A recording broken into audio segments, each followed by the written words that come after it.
चलिएगा शुरू करते हैं आज की क्लास। आ जाइए सभी लोगों को गुड इवनिंग। सभी लोगों को, जितने भी लोग हैं सभी लोगों को वेरी गुड इवनिंग। मित्रों देखिएगा, आज की हमारी जो कला की क्लास है, इसमें जो है हमने जो है संयोजन के सिद्धांत और जो है परिप्रेक्ष्य क्या होता है उससे संबंधित जितने भी क्वेश्चन बनेंगे, और ग्राफिक कला और माध्यम और तकनीक, इन सारे प्रश्नों को हमने इस क्लास में लिया हुआ है। तो चलिए देखते हैं, ज़्यादा टाइम न लेते हुए देखते हैं हमारी जो है क्लास कैसी है और क्या कह रहा है हमारा प्रश्न। सारे लोग जवाब दीजिएगा, सारे लोग जवाब दीजिएगा। जवाब देते ज़्यादा अच्छा लगता है। चलिएगा देखते हैं आज की क्लास क्या है। चलिएगा एक बार शेयर कर दीजिए, शेयर कर दीजिए एक बार, ज़्यादा से ज़्यादा लोग जुड़ें। चलिए शुरू करते हैं। एक बार शेयर कर दीजिए, कष्ट कर लीजिए, एक बार शेयर कर दीजिए, शेयर कर दीजिए एक बार। चलिए, और जितने लोग जो हैं सब्सक्राइब नहीं किए सब्सक्राइब जरूर कीजिए। चलिएगा, चलिए देखते हैं आज का हमारा प्रश्न क्या कह रहा है। सारे लोग जवाब दीजिएगा, सारे लोग जवाब दीजिएगा। चलिए देखिएगा मित्रों, आज का हमारा देखिए पहला प्रश्न यहाँ पर है। सारे लोग जवाब दीजिएगा, देखिएगा, ध्यान से पढ़िएगा। एक बार शेयर कर दीजिए, ज़्यादा से ज़्यादा लोग जुड़ जाएं। चलिए, निम्न में से किसका परिप्रेक्ष्य सिद्धांत में महत्व है? ये जो चार ऑप्शन दिए गए हैं इसमें से परिप्रेक्ष्य सिद्धांत में महत्व किसका है? अच्छा ये बताइए, परिप्रेक्ष्य कहते किसे हैं? परिप्रेक्ष्य किसे कहते हैं? परिप्रेक्ष्य, परिप्रेक्ष्य जो होता है वह जो है किसी वस्तु की स्थिति, किसी वस्तु की स्थिति या परिप्रेक्ष्य के माध्यम से ही हम, परिप्रेक्ष्य के माध्यम से दो आयामी धरातल पर जो भी वस्तु हम बनाते हैं, जिस भी वस्तु को बनाते हैं उसको त्रिआयामी प्रभाव में बना सकते हैं। त्रिआयामी प्रभाव में जो है हम उसे बना सकते हैं। चलिएगा यहाँ पे आप सारे लोग देखिएगा, किसका परिप्रेक्ष्य सिद्धांत में महत्व है। देखिएगा, दूरी और निकटता में है क्या, प्रकाश और रंग में है, या विलीयमान बिंदु क्षितिज रेखा में है, या उपरोक्त सभी में है। या देखिएगा, तीनों में है, दूरी या निकटता में है, या प्रकाश और रंग में है, या विलीयमान बिंदु क्षितिज रेखा में है। अब देखेंगे, दूरी और निकटता में तो है ही परिप्रेक्ष्य, प्रकाश और रंग में भी पाया जाता है, और क्षितिज रेखा, बिंदु क्षितिज रेखा, विलीयमान बिंदु क्षितिज रेखा में भी पाया जाता है। यानी ऑप्शन नंबर आपका चौथा सही हो जाएगा, जो है उपरोक्त सभी। चलिए अगला प्रश्न देखते हैं। देखिएगा, एक मकान का अंकन परिप्रेक्ष्य के सिद्धांत के अनुसार है। एक मकान का अंकन परिप्रेक्ष्य के सिद्धांत के अनुसार है। बताइए किस परिप्रेक्ष्य के सिद्धांत के अनुसार है?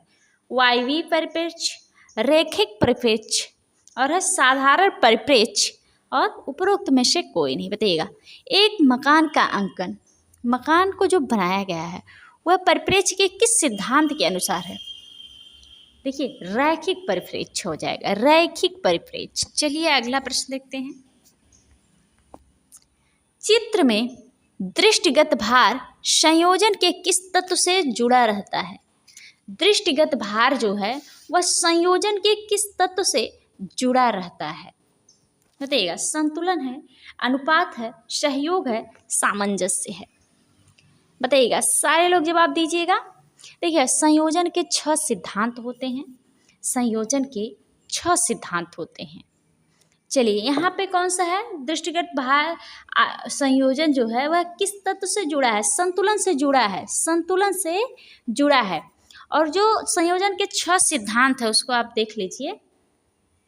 देखिए, पहला है आपका क्या? सहयोग, सहयोग है, पहला आपका सहयोग है। दूसरा है क्या आपका? सामंजस्य है, सामंजस्य। यह देखिए, ये संयोजन के सिद्धांत हैं 6। देखिए, कला के तत्व भी 6 हैं, कला के अंग भी 6 हैं, और संयोजन के सिद्धांत भी 6, यानी 6 सब हैं। याद रखिएगा, भूलिएगा मत। और तीसरा है आपका क्या? संतुलन है, संतुलन है। चौथा है आपका प्रभाविता है, प्रभाविता है। पांचवा आपका क्या है? लय है। छठा आपका क्या है? प्रमाण है। ये आपके जो हैं संयोजन के 6 सिद्धांत हैं। सहयोग है, सामंजस्य है, संतुलन है, प्रभाविता और लय और प्रमाण है। इतने आपके संयोजन के सिद्धांत हैं। चलिएगा हम अगला प्रश्न देखते हैं।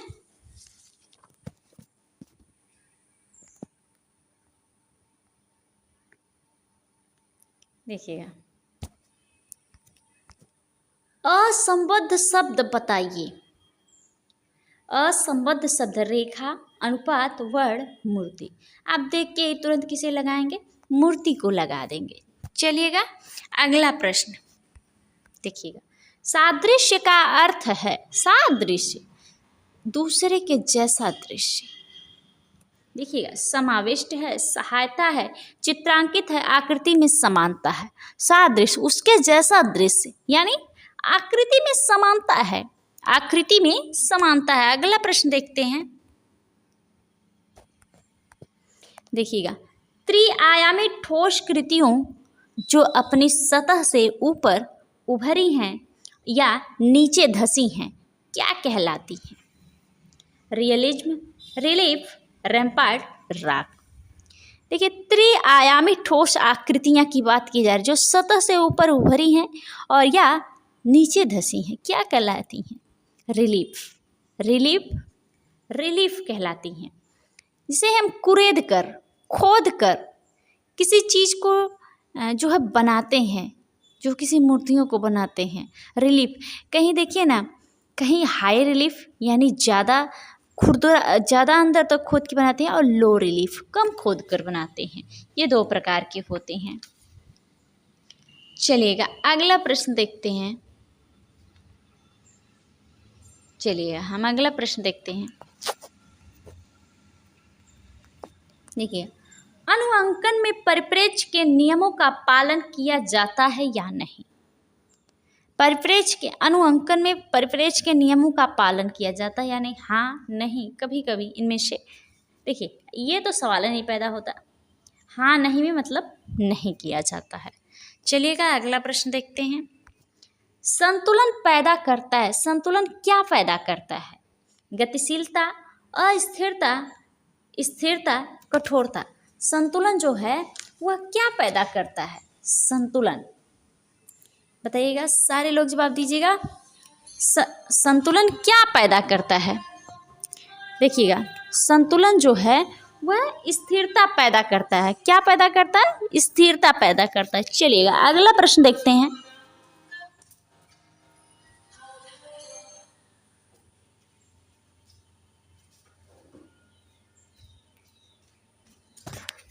चलिएगा अगला प्रश्न देखते हैं।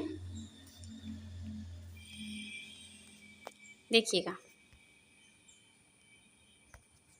देखिएगा, पेस्टल रंगों को धरातल पर अस्थायी करने के लिए लगाए जाने वाले घोल को क्या कहते हैं?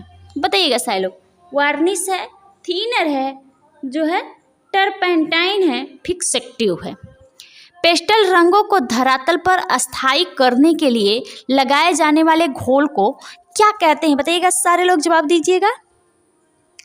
चलिएगा सारे लोग जवाब दीजिएगा। क्या कहते हैं भाई उसको?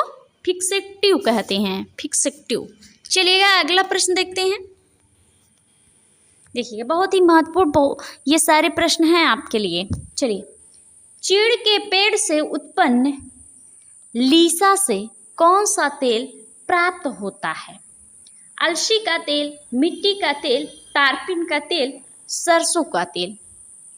बताइएगा, सारे लोग जवाब दीजिएगा। बताइएगा, चीड़ के पेड़ से उत्पन्न लीसा से कौन सा तेल प्राप्त होता है? ये सवाल है आपका, ये बहुत ही महत्वपूर्ण है। किसका भैया? तारपीन का तेल हमें प्राप्त होता है। किसका? तारपीन का। चलिएगा अगला प्रश्न देखते हैं।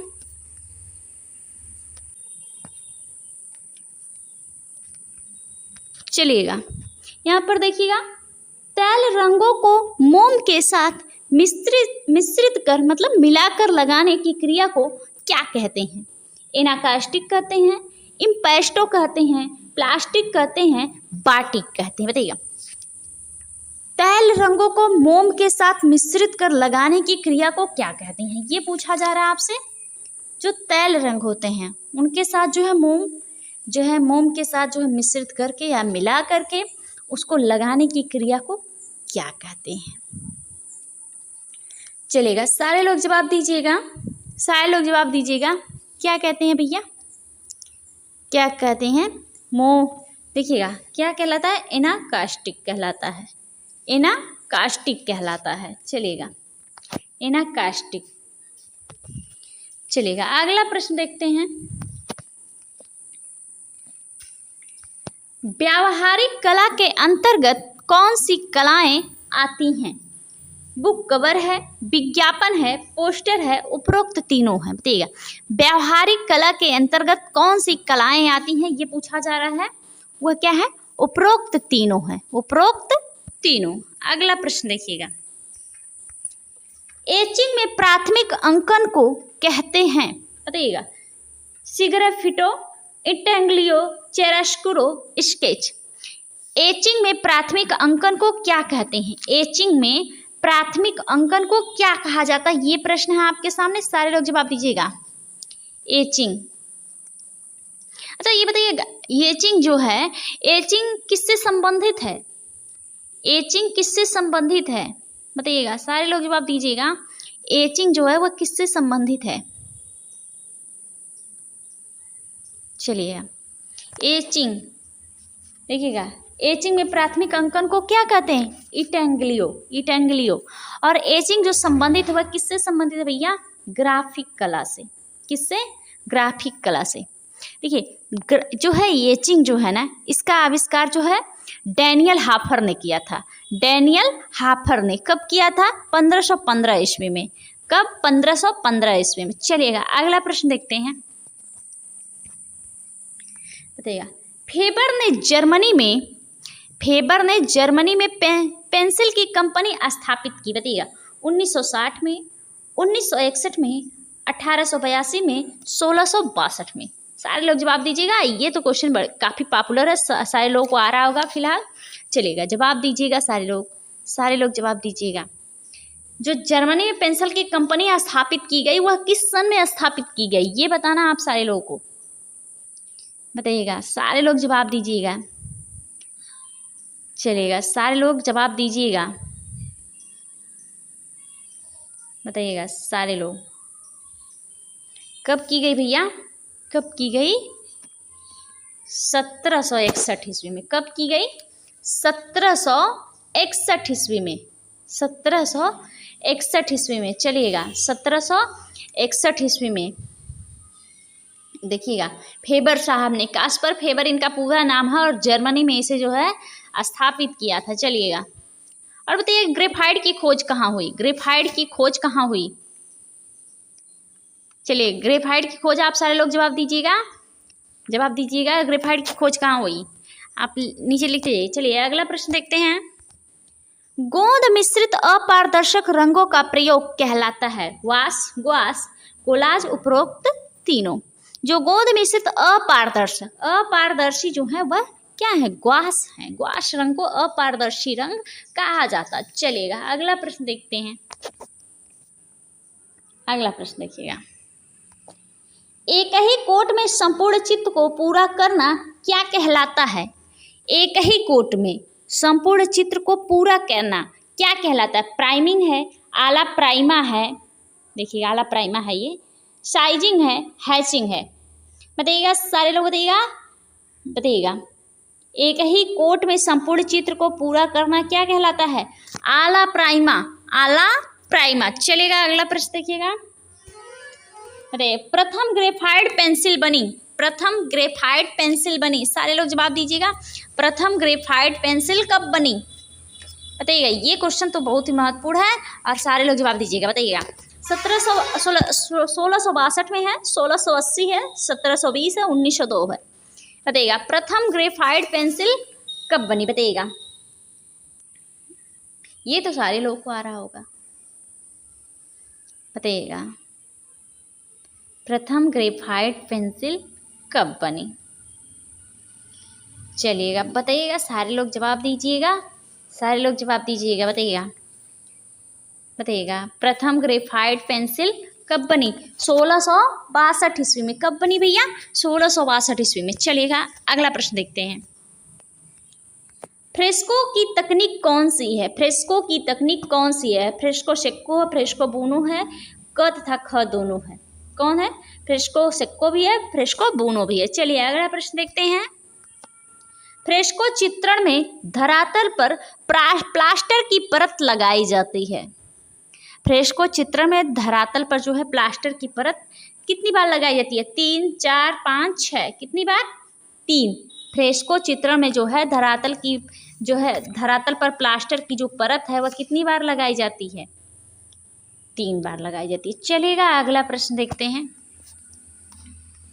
फ्रेस्को चित्रण है क्या है? भित्ति चित्रण आप कहेंगे। दीवारों पर जो चित्रकला की गई, दीवारों पर जो चीज़ें लिखी गई हैं उसको जो हम क्या कहते हैं? फ्रेस्को चित्र। फ्रेस्को माध्यम में वह बनाया गया है, भित्ति चित्रण की विधा है। इस माध्यम है फ्रेस्को टेम्परा। आप देखिए अजंता गुफा में फ्रेस्को टेम्परा माध्यम का प्रयोग हुआ है, वहाँ भित्ति चित्रण है बहुत सारे। चलेगा अगला प्रश्न देखते हैं। कांच से फ्रेम करा के रखा जाता है। कांच से फ्रेम करा के रखा जाता है, बताइएगा। जल रंग को, तैल रंग को, क्रेयॉन पेस्टल को, क तथा ग दोनों को। क तथा ग दोनों को, यानी डी ऑप्शन सही होगा। चलिएगा अगला प्रश्न देखते हैं। फ्रेस्को सेक्को पर वार्निश की जाती है।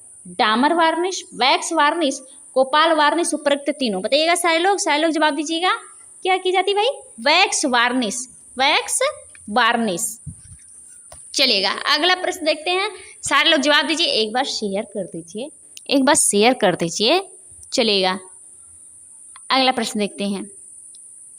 टूथ ब्रश या हार्ड ब्रश से स्प्रे करना कहलाता है स्पैटरिंग, स्पिटलिंग और टॉकिंग, ड्राई ब्रशिंग। बताइएगा सारे लोग बताइएगा। टूथ ब्रश या हार्ड ब्रश से स्प्रे करना क्या कहलाता है? ये पूछा जा रहा है। बताइएगा सारे लोग जवाब दीजिएगा। चलिएगा बताइएगा सारे लोग जवाब दीजिएगा। क्या कहलाता है भाई? बताइएगा सारे लोग बताइएगा। चलिएगा बताइएगा सारे लोग जवाब दीजिएगा। क्या कहलाता है? स्पैटरिंग कहलाता है। चलिएगा अगला प्रश्न देखते हैं। बताइए एक्रेलिक रंगों के लिए प्रयुक्त माध्यम है। ग्लास है, मैट है, जेल है, उपरोक्त तीनों। बताइएगा एक्रेलिक रंगों के लिए उपयुक्त माध्यम क्या है? जो एक्रेलिक रंग है उसके लिए उपयुक्त माध्यम क्या है? बताइएगा। चलिएगा बताइएगा सारे लोग जवाब दीजिएगा। चलिएगा क्या है? ग्लास भी है, जेल भी है और मैट भी है, यानी उपरोक्त तीनों है। चलिएगा अगला प्रश्न देखते हैं। एक्रेलिक चित्रण का प्रारंभ कब हुआ था? बताइएगा सारे लोग बताइएगा। प्रारंभ कब हुआ था ये पूछा जा रहा है। बताइए किस ग्रुप के द्वारा हुआ? लैटिन ग्रुप के द्वारा, ग्रुप 43 के द्वारा, प्रेग्रेसिव ग्रुप के द्वारा, ग्रुप 1890 ग्रुप के द्वारा। देखिएगा कब हुआ भैया? लैटिन ग्रुप के द्वारा हुआ। देखिए और बताइए एक्रेलिक रंगों का आविष्कार किसने किया था?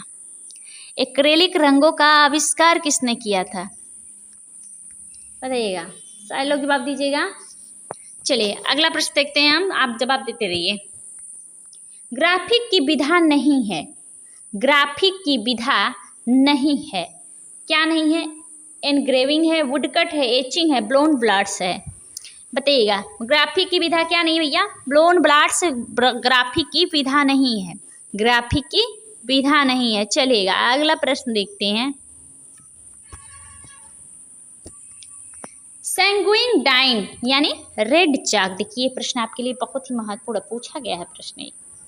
रेड चाक प्रचलित होता है कब? 18वीं शताब्दी में होता है, 14वीं में होता है, 12वीं में होता है, 19वीं में कब होता है? 14वीं शताब्दी में। चलिएगा अगला प्रश्न देखते हैं। टेम्परा में पायस प्रयुक्त होता है अंडा, गोद, ग्लिसरीन, उपरोक्त सभी आवश्यकता अनुसार। क्या हो जाएगा? उपरोक्त सभी। अंडा भी होता है, गोद भी होता है, ग्लिसरीन भी होता है टेम्परा रंग में। चलेगा, अगला प्रश्न देखते हैं।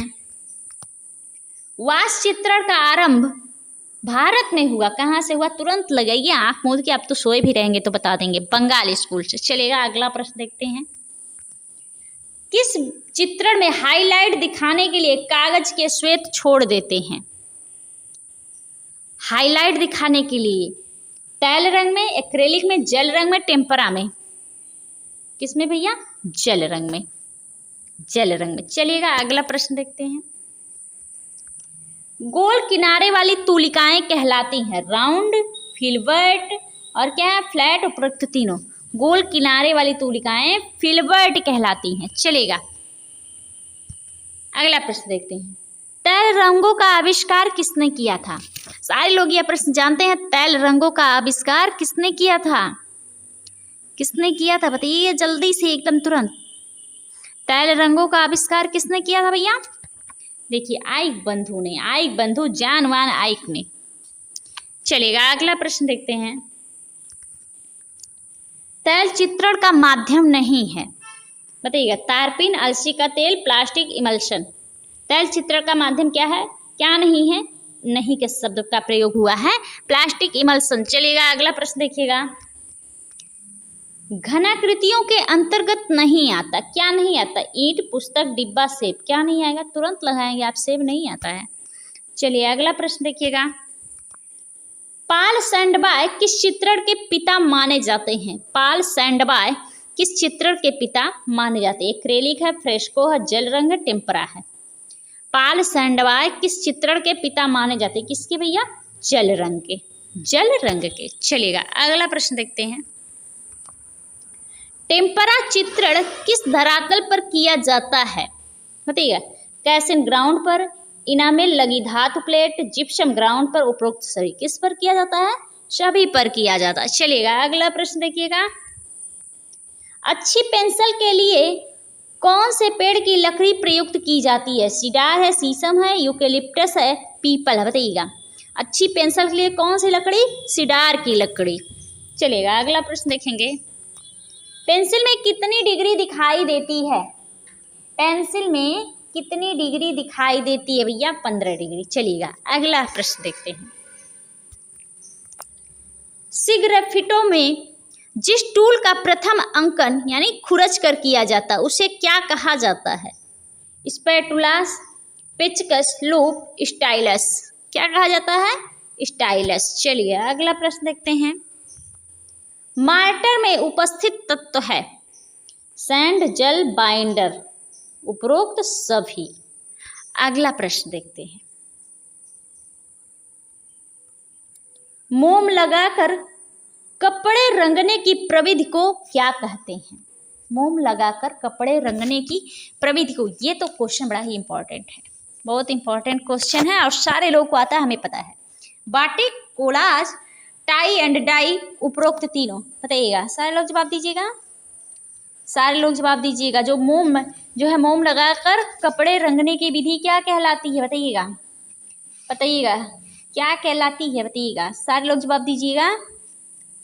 चलेगा, क्या कहलाता है? सारे लोग जानते हैं, बाटिक कहलाता है। चलिए, अगला प्रश्न देखते हैं।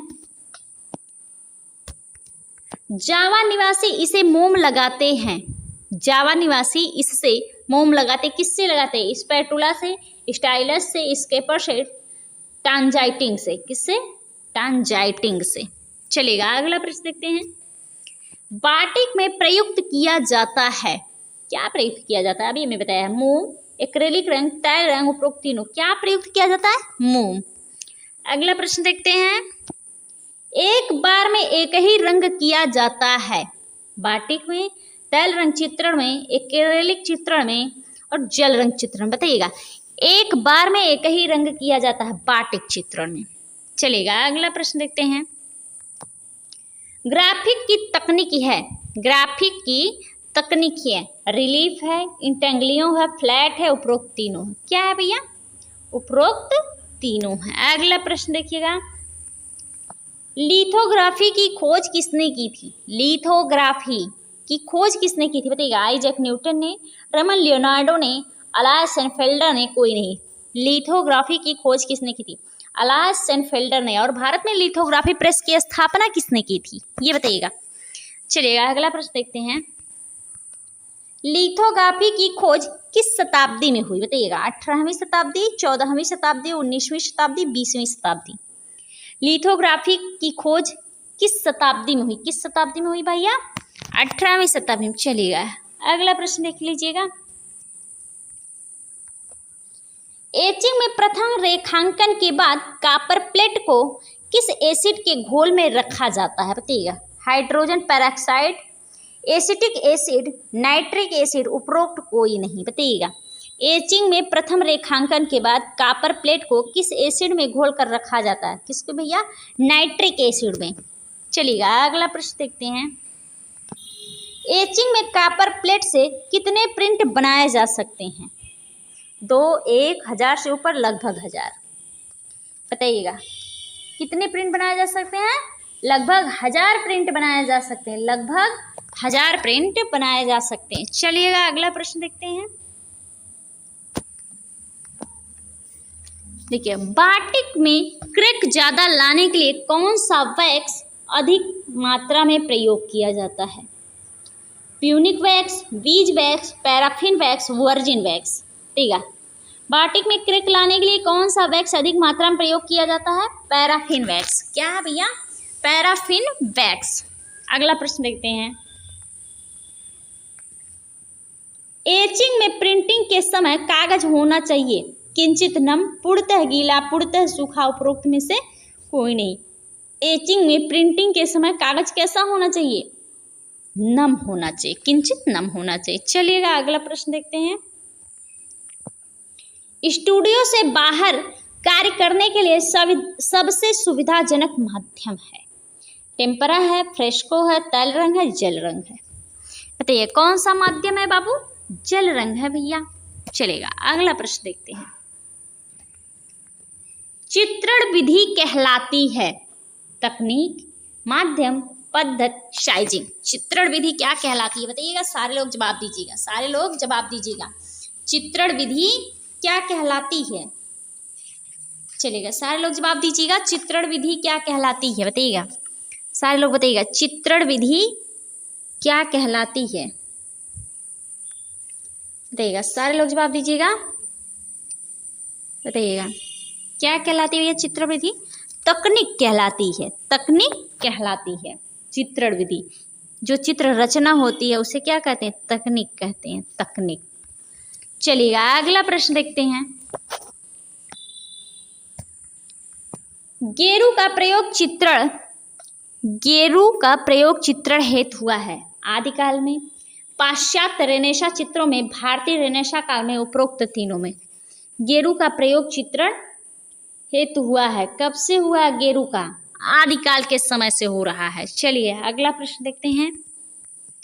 फ्रेस्को में चित्रण किया जाता है गीली भित्ति पर, किंचित नम भित्ति पर, सूखी भित्ति पर, यानी तीनों पर किया जाता है। फ्रेस्को वैसे सूखी भित्ति पर ज्यादा करते हैं, लेकिन तीनों पर किया जा सकता है, कोई वो नहीं है। चलिएगा अगला प्रश्न देखते हैं। चलिएगा धातुओं के रंग बनाए गए। देखिए 14वीं शताब्दी में, 12वीं शताब्दी में, 11वीं में, 18वीं में, बताइएगा। धातुओं के रंग 18वीं शताब्दी में। अगला प्रश्न देखिएगा। भित्ति चित्रण की विधा नहीं है, भित्ति चित्रण की विधा नहीं है। Fresco, secco, tempera, broken colour. भित्ति चित्रण की विधा क्या नहीं है? ब्रोकन कलर नहीं है, ब्रोकन कलर नहीं है। चलिएगा अगला प्रश्न देखते हैं। भित्ति चित्रण की परंपरा इतिहासकारों के अनुसार आरंभ होती है अजंता से, जोगीमारा से, बाघ की गुफा से, राजपूत शैली से। कहाँ से होती है? जोगीमारा गुफा से होती है। प्रथम आर्ट गैलरी जिसे कहते हैं। चलिएगा अगला प्रश्न देखते हैं। भित्ति चित्रण की विधा है, टेम्परा है, फ्रेस्को है, सिग्फ्रेटो है। क्या है? उपरोक्त तीनों है। अगला प्रश्न देखिएगा। सिग्रेफिटो विकसित हुई भारत में, यूरोप में, चीन में, जापान में। सिग्रेफिटो कहाँ विकसित हुई? यूरोप में विकसित हुई। चलिएगा अगला प्रश्न देखते हैं। एक परत में कार्य किया जाता है, तैल रंग में, पोस्टर रंग में, जल रंग में, एक्रेलिक रंग में। किसमें किया जाता है? पोस्टर रंग में। अगला प्रश्न देखिएगा, विभिन्न परतों में कार्य हो सकता है, तैल रंग में, एक्रेलिक रंग में, टेम्परा में, उपरोक्त तीनों में। किसमें हो सकता? उपरोक्त तीनों में। अगला प्रश्न देखिएगा, वह चित्रण का आरंभ भारत में किसने किया? शारदा, बकुली, गगनेन्द्रनाथ, A.N. टैगोर, तीनों में से कोई नहीं। किसने? अवनी बाबू ने, अवनीनाथ टैगोर ने। अगला प्रश्न देखिएगा, कागज को गीला करके किनारों पर गोंद लगी पट्टी द्वारा ड्राइंग बोर्ड पर चिपकाने की क्रिया को क्या कहते हैं? साइजिंग करना, प्राइमिंग करना, वार्निश करना, माउंट करना। क्या कहते हैं? माउंट करना। चलेगा, देखिएगा आज का आखिरी प्रश्न है मित्रों, जल रंग चित्रण के लिए उपयुक्त तूलिकाएं हैं, ब्रिस्टल माप, सेबल, तीनों में से कोई नहीं। क्या होगा? सेबल। चलिएगा मित्रों, देखिएगा ये आपका जो है आज का आखिरी प्रश्न रहा। अब इसके आगे के क्वेश्चन जो है हम अगली क्लास में लेकर आपको अगले दिन जो है मिलेंगे। तब तक के लिए सभी लोगों को बहुत बहुत धन्यवाद। गुड नाइट सभी को।